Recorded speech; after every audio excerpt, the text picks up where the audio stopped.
자, 오늘은 말씀이 항상 내게 있어 매일 승리합니다. 말씀이 항상 내게 있어 매일 승리합니다. 라는 제목을 가지고 2월 월삭 새벽 예배 하나님 말씀 선포하겠습니다. 여러분, 인생이 힘들고 어려울수록 삶에 많은 문제가 생기면 생길수록 우리는 말씀을 꼭 붙잡아야 합니다. 믿으십니까? 왜냐하면 말씀이 고통 중에 기쁨이 되고 말씀이 환난 중에 위로가 되기 때문이에요. 그래서 다윗은 시편 119편 92절 그리고 143절에 이렇게 이야기합니다. 주의 법이 말씀이 내 기쁨이 되지 않았더라면 나는 고통 가운데서 죽었을 것입니다.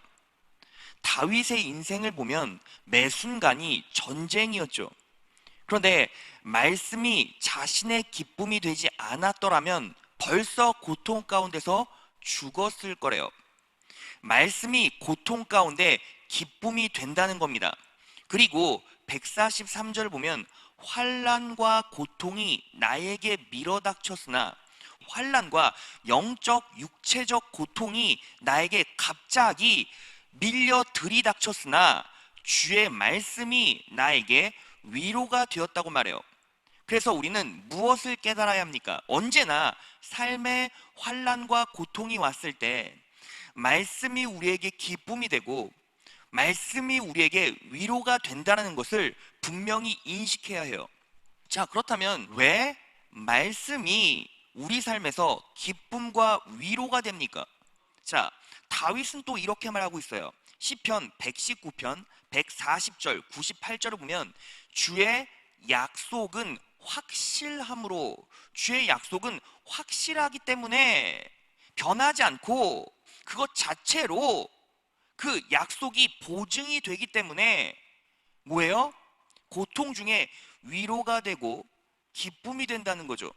그리고 98절 주의 계명이 항상 나에게 있으므로 그것이 나를 내 원수보다 지혜롭게 합니다. 여러분, 여기서 계명이라는 말은 히브리어로 토라라고 하는데 이 계명은 말씀 전체가 아니라 말씀에서 정제된 법칙, 원리를 말해요. 그 법칙, 원리들이 항상 나에게 있으므로, 누구에게 있으므로? 말씀이 나에게 있으므로 그것이 나를 내 원수보다 지혜롭게 한대요. 여러분, 그러면 여러분들의 삶에서 원수가 무엇입니까? 여러분, 여기서 원수는 단순히 내가 싫어하는 사람을 말하는 게 아니라 나와 대적하고 있는 것, 내가 넘어야 할 것들을 말해요. 여러분, 그러면 이 원수는 뭐가 될 수 있죠? 육체적 가시가 있는 사람은 질병이 될 수 있죠.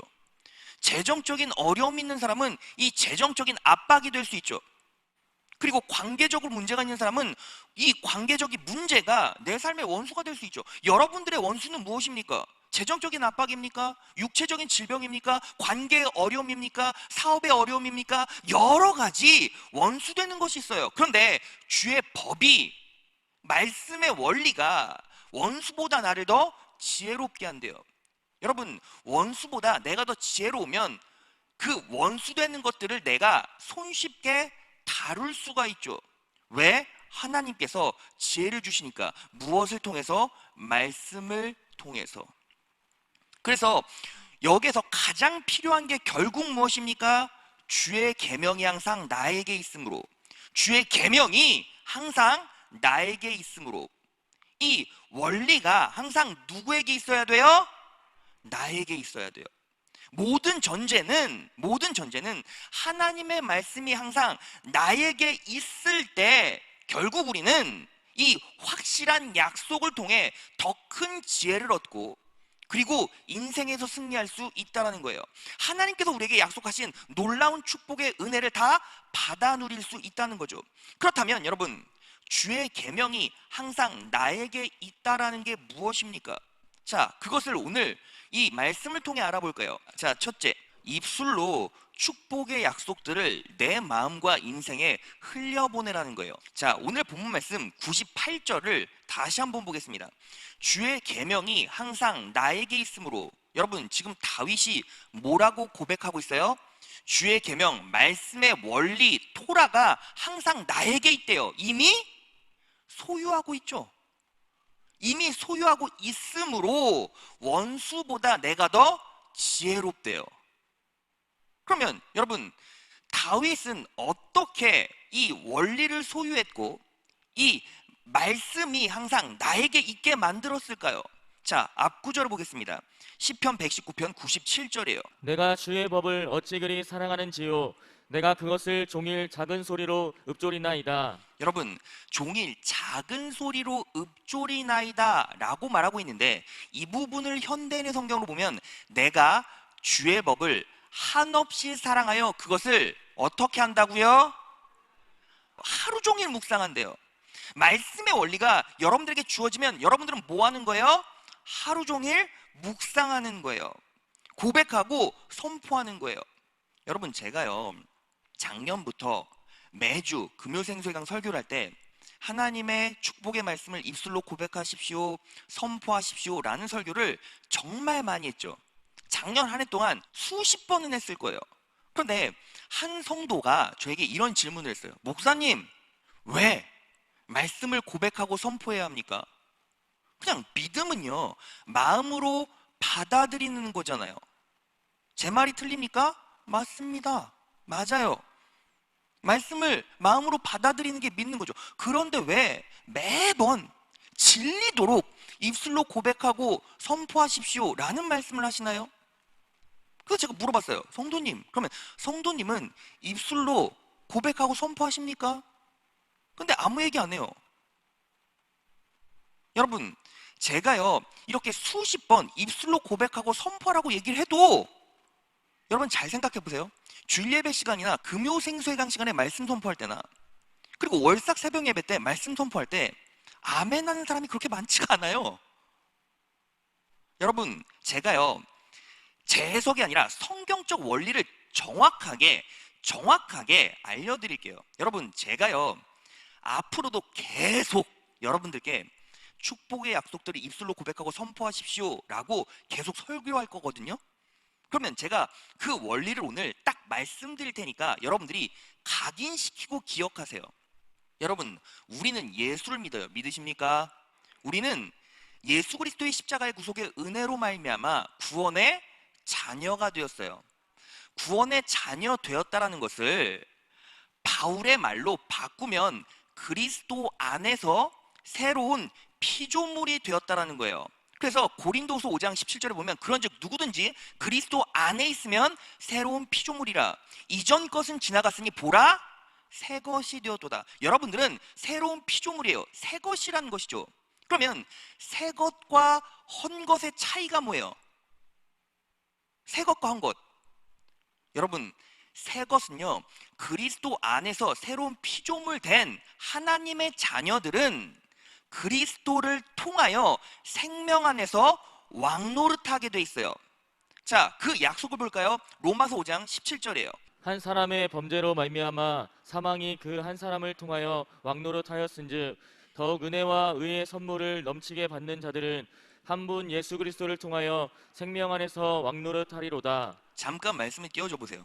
한 사람의 범죄로 말미암아 아담의 범죄로 말미암아 사망이 그 한 사람 아담을 통하여 왕노릇하였은즉 더욱 은혜와 하나님의 놀라운 은혜와 의의 선물 선하신 선물을 넘치게 받는 자들 축복을 매 순간 누리는 사람들은 한 분 예수 그리스도를 통하여 생명 안에서 뭐 한다고요? 왕노릇하리로다. 여러분들은 그리스도 안에서 새로운 피조물이 되었고 예수 그리스도를 통하여 생명 안에서 왕노릇해요. 믿으십니까? 자, 그런데 왕노릇은 어떻게 해요? 전도서 8장 4절입니다. 왕의 말은 권능이 있나니 누가 이르기를 왕께서 무엇을 하시나이까 할 수 있으랴. 왕은 자신의 권능을 무엇으로 나타내죠? 말로 나타내죠. 그러니까 새로운 피조물 된 여러분들이 자신의 하나님의 은혜를 통해서 부여받은 왕노릇을 무엇으로 해요? 말로 한다고요. 그래서 여러분들이 말하는 것들이 여러분들의 인생과 여러분들의 삶을 경영해요. 그러면 여러분, 지난 한 달을 점검해 봅시다. 여러분들은 한 달 동안 계속 이 코로나19 사태에서 어떤 말 했습니까? 여러분 잘 생각해 보세요. 여러분들은요, 그리스도 안에서 새로운 피조물이 되었기 때문에 예수를 통하여 생명 안에서 왕노릇해요. 그런데 반대인 사람들은 어때요? 사탄을 통하여 사망 안에서 종노릇하죠. 사탄을 통해 사망 안에서 종노릇하는 사람은 무슨 얘기만 해요? 사망, 죽겠다라는 얘기만 해요. 그래서 여러분들이 한 달 동안 언제 이 상황이 끝나려나, 내 사업 다 망했네, 나 다 죽었네, 우리 인생 꼴을 봐, 이 사회를 봐, 그냥 다 끝났어, 되는 게 없어, 다 망했어, 이렇게 말했다면 여러분들의 말들이 여러분들의 인생을 경영하게 돼요. 그럼 반대로 하나님의 자녀인 여러분들은 적극적이고 소망적이고 언제나 생명을 말해요. 그런 사람들은 그 말이 내 인생을 경영하기 시작한다는 거죠. 그러면 여러분들은 지난달에 무엇을 얘기했냐고요? 여러분, 최소한 여러분들이 생명 안에서 왕노릇한다면 여러분들의 대부분의 얘기는 어떤 얘기가 나와야 돼요? 생명의 얘기가 나와야죠. 그럼 목사님, 어떻게 이 말씀을 정확하게 적용할 수 있을까요? 그냥 여러분 매일매일 말씀 읽고 매일매일 새벽 예배하면서 성령 하나님께서 여러분들에게 주신 말씀이 있어요. 그 말씀을 묵상하다 보면 하나님의 놀라운 내가 여러분들에게 임해요. 누구나 잘 아는 요한복음 3장 16절, 하나님이 세상을 이처럼 사랑하사, 하나님은 사랑이십니다. 독생자를 주셨으니 이는 저를 믿는 자마다. 그러면 나는 예수 그리스도를 믿는 자죠. 그러면 하나님의 사랑이 나에게 부어지고 있겠네요. 하나님은 언제나 나를 사랑하십니다. 그래서 예수 그리스도를 나에게 보내주셨습니다. 나는 예수 그리스도를 믿습니다. 그래서 멸망치 않고 영생을 얻게 하려 하심이니라. 나는 절대 멸망하지 않습니다. 영원히 삽니다. 영원히 산다는 게 뭐예요? 예배 시간에 계속 말씀드렸죠. 영원히 산다는 건 존재할 수 있게 하는 힘, 살아갈 수 있게 하는 힘을 성령 하나님으로부터 부여받았다.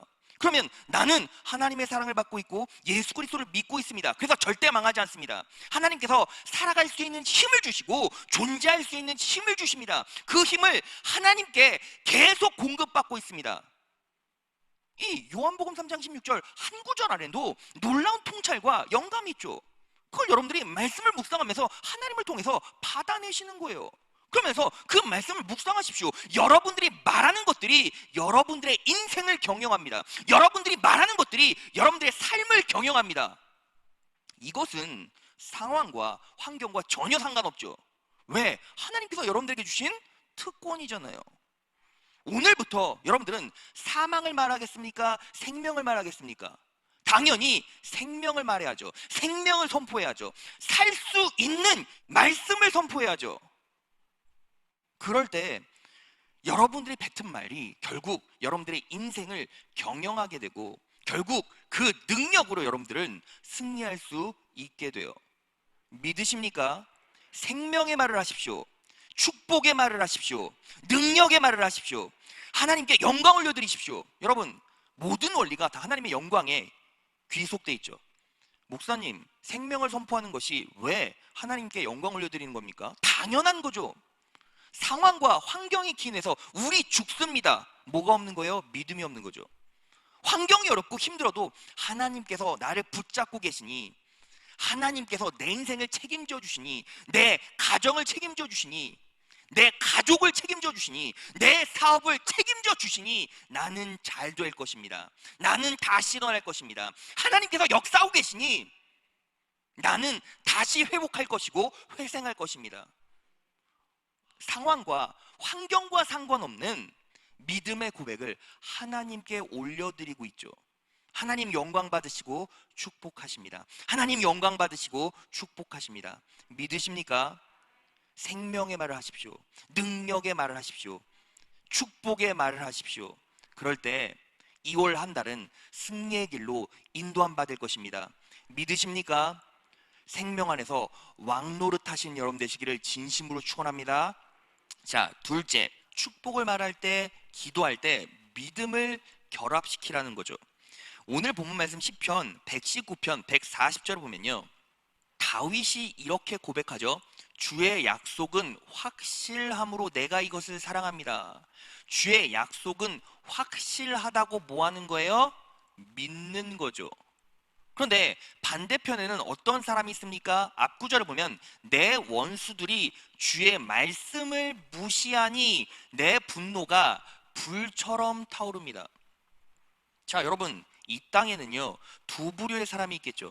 한 부류는 주의 약속을 확실하게 믿는 부류와 한 부류는 주의 말씀을 무시하는 부류가 있겠죠. 주의 약속을 확실하다고 믿는 자들은 다윗처럼 하나님 앞에서 합한 자가 되고 놀라운 축복과 은혜를 누리겠죠. 약속을 붙잡고 있는데 그 약속하신 하나님께서 가만히 계시겠습니까? 그런데 말씀을 무시하는 자는 하나님의 원수가 돼서 사망에 이르겠죠. 그러면 제가 여러분들에게 한번 물어볼까요? 여러분들은요, 말씀의 약속을 확실하게 믿고 있습니까? 아니면 이 말씀의 약속을 무시하고 있습니까? 여러분, 무시한다라는 의미는 이 말씀이 내 삶의 최우선순위에서 밀려났다는 거죠. 그러면 여러분들이 인생에서 가장 중요한 선택을 할 때요, 혹은 내가 결정해야 할 일이 있을 때 무엇을 붙잡고 나아갑니까? 하나님의 약속입니까?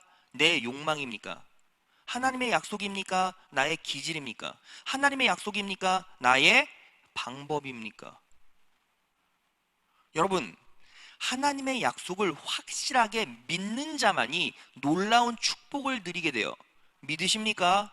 자, 여러분, 이것에 대해서 가장 대표적인 예가 되는 사람이 누구죠? 다윗의 아들 솔로몬이에요. 솔로몬이요, 하나님 앞에 기브온에서 1천 번제를 드리고 나서 하나님께서 솔로몬에게, 야, 너 뭐 갖고 싶냐? 네가 원하는 것이 뭐니? 라고 말씀하세요. 그랬더니 솔로몬이 뭐라고 말합니까? 열왕기상 3장 9절 보면 이렇게 나와 있어요. 그러므로 주님의 종에게 지혜로운 마음을 주셔서 주님의 백성을 재판하고 선과 악을 분별할 수 있게 해주시기를 바랍니다. 솔로몬이 바라는 것이 뭐예요? 지혜죠, 지혜. 자, 하나님께서 솔로몬에게 현현하셨잖아요. 그런데 무엇을 통해 솔로몬에게 계시하셨죠? 열왕기상 3장 5절. 그날 밤에 기브온에서 주님께서 꿈에 솔로몬에게 나타나셨다. 하나님께서 말씀하시기를 내가 너에게 무엇을 주기를 바라느냐 나에게 구하여라 하셨다. 여러분, 집중해 보세요. 하나님께서 솔로몬에게 계시하실 때 무엇을 통해 계시하셨죠? 꿈을 통해 계시하셨어요. 야곱이 약복강 강가에서 하나님의 계시를 받았을 때 꿈을 통해 계시를 받았죠. 그러면 왜 구약 시대 사람들은 꿈을 통해 계시를 받았습니까? 계시가 글로 완성되지 않았기 때문이에요. 정경이 없었잖아요. 그러니까 꿈을 통해 계시했죠. 그러면 하나님의 약속을, 하나님의 축복을 우리는 무엇을 통해 계시받습니까? 말씀을 통해 계시받죠. 자, 그런데 솔로몬은 꿈을 통해 계시받았음에도 불구하고 여러분 생각해 보세요. 어떤 사람은 꿈 꿨는데 그게 개꿈이라고 생각할 수도 있고 하나님께서 내게 주신 계시가 아니야라고 생각할 수도 있어요. 그리고 이 꿈은 아무런 나에게 중요성을 가지고 있지 않아, 중요하지 않아 라고 생각하는 사람들도 있겠죠. 근데 솔로몬은요, 단지 꿈 한 번 꿨을 뿐인데 어때요? 그것을 나에게 완벽하게 주어진 계시라고 믿고 뭐 했어요? 꿈 꾼 후에 바로 뭐 했죠? 열왕기상 3장 15절. 솔로몬이 깨어나서 보니 꿈이었다. 그는 곧바로 예루살렘으로 가서 주님의 언약궤 앞에 서서 번제와 화목제를 드리고 모든 신하에게 잔치도 베풀어 주었다. 여러분, 이게 솔로몬의 믿음이에요. 놀랍지 않습니까? 꿈이었다. 그는 곧바로 예루살렘으로 가서 주님의 언약궤 앞에 서서 번제와 화목제를 드렸다. 예배했다는 것이고 모든 신하에게 잔치도 베풀었대요. 여러분, 단지 꿈이라고 생각할 수도 있는데, 근데 이 계시를 받자마자 솔로몬은 뭐 했어요? 기뻐서요, 하나님께 예배하고요, 막 모든 신하들에게 막 떡 돌리고 고기 돌린 거예요. 막 잔치를 베푼 거예요. 여러분 보세요. 꿈에서 깬 순간 솔로몬에게 지혜가 뻑 임했습니까? 하나님께서 솔로몬의 뇌를 막 여신 다음에 막 지혜를 막 부어주셨어요? 나는 내가 지혜가 임했는지 안 임했는지 나는 지금 몰라. 근데 솔로몬은 어땠어요?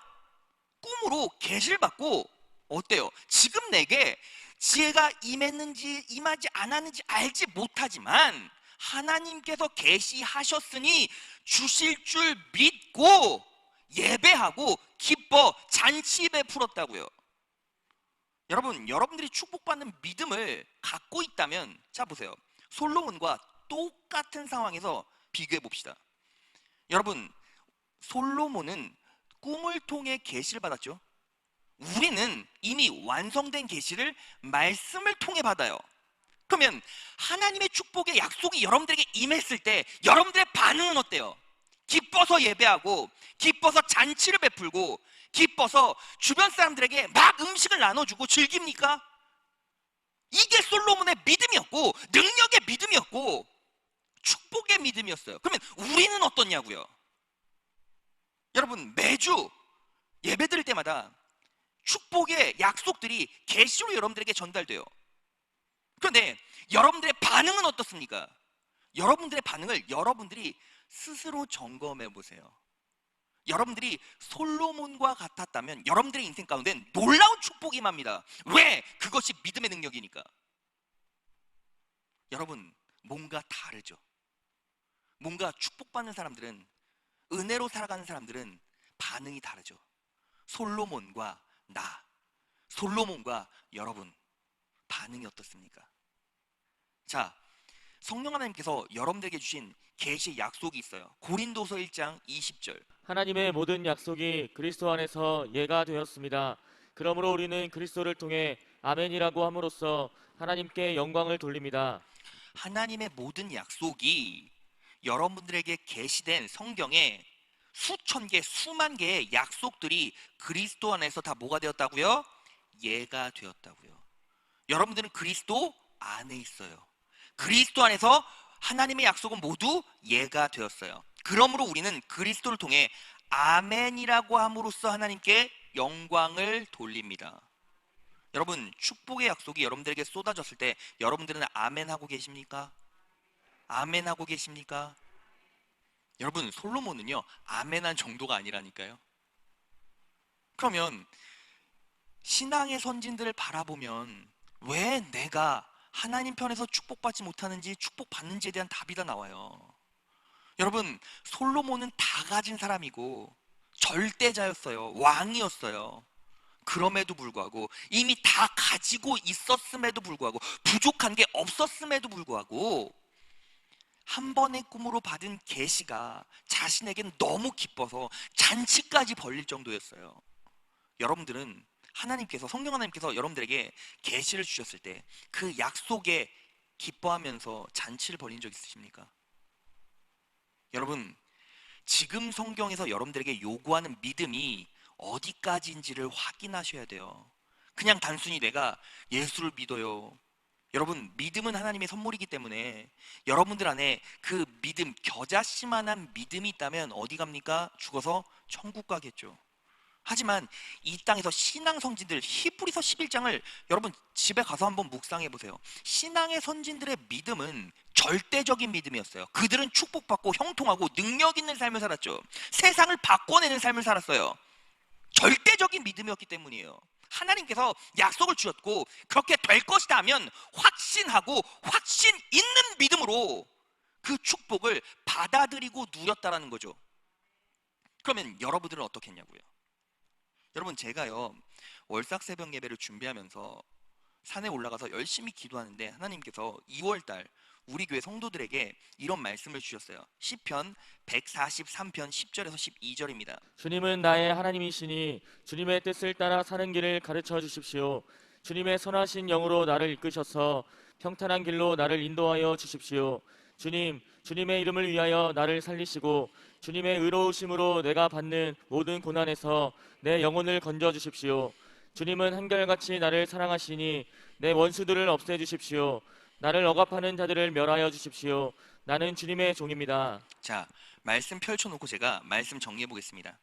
주님은 나의 하나님이시니. 주님을 나의 하나님으로 믿으시는 분 아멘. 그러면 2월달 한 달은 뭐 해야 돼요? 주님의 뜻을 따라 사는 길을 가르쳐 주십시오. 오늘 이 자리에서 이것부터 시작해야 돼요. 하나님의 뜻을 따라 사는 길을 가르쳐 주십시오. 올바른 길을 걸어갈 수 있도록 역사하여 주십시오라고 기도하세요. 그리고 주님의 선하신 영, 성령으로 나를 이끄셔서 평탄한 길로 나를 인도하여 주십시오. 무슨 뜻입니까? 나를 평탄한 길로 인도하실 분은 누구밖에 없어요? 성령님밖에 없어요. 성령 하나님께서 내 인생의 길을 평탄하게 해주실 것입니다. 믿으십니까? 성령 하나님께서 여러분들의 인생길을 평탄하게 만들어 주실 것입니다. 믿으십니까? 그러니까 주님의 뜻에 따라 사는 길을 가르쳐 달라고 기도하시고, 성령 하나님 내 인생길을 평탄하게 인도하여 주십시오 기도하시라는 거예요. 그리고 11절, 주님의 이름을 위하여 나를 살리시고. 하나님께서 여러분들을 너무너무 사랑하세요. 그래서 당신의 이름을 위하여 여러분들을 살려주세요. 하나님께서 자신보다 여러분들을 사랑하셔서 이 신성의 명예를 걸고 하나님의 이름을 위하여 여러분들을 살려주십니다. 믿으십니까? 주님의 의로우심으로 내가 받는 모든 고난에서 내 영혼을 건져주십시오. 무엇부터 구원받아야 돼요? 영혼부터 구원받아야 돼요. 내 영혼에 평안함을 허락해 주십시오. 어떠한 환경 가운데서도 이겨낼 수 있는 영적 내구성을 주십시오. 이렇게 기도하라는 거죠. 믿으십니까? 하나님께서 나를 평탄한 길로 인도하시고 주의 이름을 위하여 나를 선한 길로 인도해 주시고 축복을 쏟아부어 주십니다. 어떤 환경 가운데서도, 어떤 어려움 가운데서도, 어떤 아픔 가운데서도 그것들을 이겨낼 수 있는 강력한 마음을 주시고 영적 내구성을 허락하셔서 이 2월달 한 달 동안 어떤 고난이, 어떤 코로나의 어려움이 온다 할지라도 내 영혼은 강건합니다. 내 영혼은 다시 회복됩니다. 내 영혼은 다시 일어납니다. 하나님께서 역사해 주십니다. 하나님께서 여러분들을 붙들어주고 계십니다. 믿으십니까? 그걸 기도하라는 거예요. 자, 다음 절. 주님은 한결같이 나를 사랑하시니 마음에 각인시키세요. 하나님의 사랑은 지금도 여러분들에게 부어지고 있습니다. 하나님의 사랑은 지금도 여러분들에게 부어지고 있습니다. 믿으십니까? 내 원수들을 없애주십시오. 여러분들의 인생의 원수가 뭐예요 지금? 재정적인 문제입니까? 환경적인 문제입니까? 육체적 질고입니까? 내 원수들을 없애주십시오. 하나님 앞에 직언하고 기도하세요. 하나님, 제가 힘듭니다. 어렵습니다. 이겨나갈 수 있는 힘, 내 영혼에 힘을 주시고 내 환경도 고쳐주십시오. 이겨나갈 수 있는 길을 주십시오. 하나님의 뜻이 무엇인지 알게 하여 주십시오. 나를 억압하는 자들을 멸하여 주십시오. 내 장애를 없애주십시오. 나는 주님의 종입니다. 여러분, 생명 안에서 왕노릇 하십시오. 믿으십니까? 이 메시지를 마음에 붙잡고 2월 한 달도 성령 하나님의 놀라운 은혜로 승리하시는 여러분 되시기를 진심으로 축원합니다.